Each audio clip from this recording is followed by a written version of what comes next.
Le entregamos todo lo que necesita saber para comenzar el día. Esto es Bloomberg Daybreak para los que escuchan en América Latina y el resto del mundo.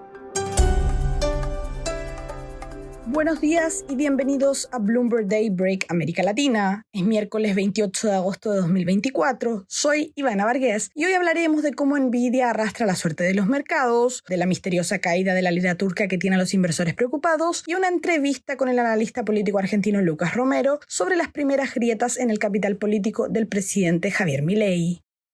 Es posible que Nvidia vuelva a batir sus ya elevadas expectativas de ventas para el segundo trimestre cuando presente su informe tras el cierre. Los analistas prevén un crecimiento de los ingresos superior al 70% para el trimestre en curso. Un breve y repentino desplome de la lira turca durante las primeras operaciones dejó a los operadores preocupados y apresurándose a recortar pérdidas, antes de que la divisa se asentara en una senda más previsible. El nuevo director ejecutivo de HSBC estudia la posibilidad de suprimir mandos intermedios, incluido el recorte de jefes de país, según fuentes familiarizadas con el asunto. Por otro lado, Warren Buffett vendió más acciones de Bank of America, obteniendo $982 millones. Berkshire Hathaway ha recortado su participación en casi un 13% desde mediados de julio, pero sigue siendo el mayor accionista. Y el fiscal especial de Estados Unidos siguió adelante con la acusación contra Donald Trump por intentar anular las elecciones de 2020. La nueva presentación retiró algunos cargos en los que Trump podría haber podido reclamar inmunidad en virtud de una reciente sentencia del Tribunal Supremo. Las pruebas probablemente no se conocerán antes de las elecciones del 5 de noviembre. BYD, el fabricante de automóviles más vendido de China, espera que en el futuro las entregas en el extranjero representen casi la mitad de las ventas totales, frente al 14% actual, según declaró en una entrevista su vicepresidenta ejecutiva Stella Li, sin precisar plazos. Esto significa que el fabricante seguirá invirtiendo en la producción en el extranjero. Y ahora nos vamos a América Latina. El Banco Central de Chile afirmó que la renovación de una línea de crédito flexible de $13.800 millones con el FMI constituye un seguro adecuado frente a posibles riesgos en un entorno mundial complejo. La superficie total de caña de azúcar afectada por los incendios en el estado brasileño de Sao Paulo asciende ahora a 80.000 hectáreas, según un grupo industrial del sector, frente a las 60.000 hectáreas estimadas el lunes. Argentina reducirá del 17,5% al 7,5% su arancel clave de importación país a partir del 2 de septiembre, dijo el ministro de Economía Luis Caputo en una publicación de X. El gobierno de Milei aumentó el impuesto tras asumir el poder el 10 de diciembre en un esfuerzo por aumentar los ingresos federales y cerrar el déficit fiscal, pero el incremento del arancel ha elevado los precios de las importaciones.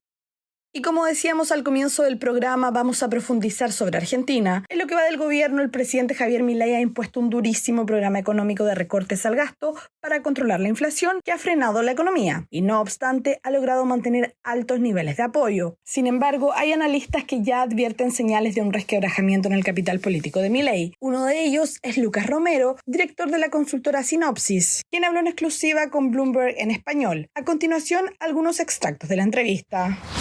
En algún punto hoy, monitorear el proceso político en Argentina es advertir en qué medida esas dos trayectorias, el ordenamiento económico y el desordenamiento político, no se cruzan de un modo inconveniente para el gobierno. El gobierno necesita finalizar con el proceso de ordenamiento económico antes de morir políticamente en el intento. Cuando digo morir políticamente en el intento es que pierda apoyo social esta gestión de gobierno. Y ahí empiezan a aparecer algunas señales que nos indican. Uno, el dato del EMAE, del estimador mensual de actividad económica que publica el INDEC todos los meses en la Argentina, fue un dato que nos advirtió que el proceso de ordenamiento económico probablemente se demore más de lo que el gobierno desea. Y te voy a agregar el otro dato importante que se produjo en la escena política la semana pasada, que fue todo lo que ocurrió en el Congreso, que fueron señales muy negativas en múltiples ámbitos para el gobierno. Desde la designación de autoridades en comisiones estratégicas con figuras opositoras, muy opositoras al gobierno y que pudieran ser inconvenientes para el gobierno, hasta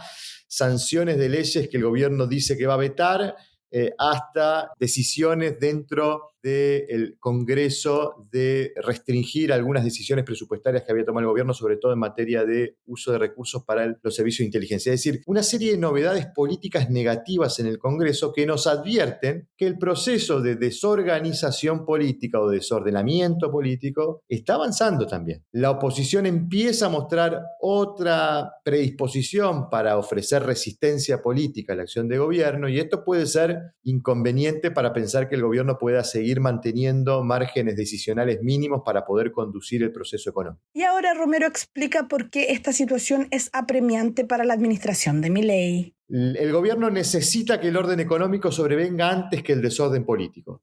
Hay que monitorear esas dos trayectorias para ver si este proceso se vuelve sustentable, si el gobierno puede consolidar este ciclo. Para eso necesita una recuperación muy vigorosa, que baje la inflación rápidamente, pero también que haya recuperación del salario, del consumo, de la actividad, y que eso lo ayude a mantener los niveles de apoyo para evitar que su condición de minoría política, porque no nos olvidemos que este es un gobierno de minoría, le ofrezca complicaciones para seguir avanzando en el proceso de ordenamiento económico. Esta es un poco la descripción de la naturaleza del proceso, de qué nos hemos enterado la semana pasada en la Argentina y de cómo esto nos alimenta la incertidumbre respecto de si este gobierno podrá consolidar el ciclo o no, con un triunfo en la elección de medio término que se vuelve muy necesario para Milei. Y para eso necesita ordenar la economía y no desgastarse políticamente para llegar competitivo a la elección de medio término. Puede ver la entrevista completa en nuestro canal de YouTube, Bloomberg en español. Por último, los Juegos Paralímpicos de París comienzan hoy, en los que unos 4.400 atletas competirán por 549 medallas en 22 deportes durante 11 días. La ceremonia de apertura tendrá lugar en los Campos Elíseos. Eso es todo por hoy. El episodio de hoy contó con la ayuda de Paulina Munita en la producción. Para más contenido Bloomberg News en español, puede ver nuestro newsletter 5 Cosas o los canales en LinkedIn, YouTube, X, WhatsApp y TikTok. Los vínculos están en la descripción. Soy Ivana Varghese, gracias por escucharnos. Para conocer todas las noticias que necesita para comenzar el día, revise Daybreak en la app Bloomberg Professional, donde puede personalizar las noticias que desee recibir. También puede suscribirse a la versión solo audio en Spotify, Apple Podcasts o la plataforma de su preferencia. Eso es todo por hoy. Escuche de lunes a viernes Bloomberg Daybreak.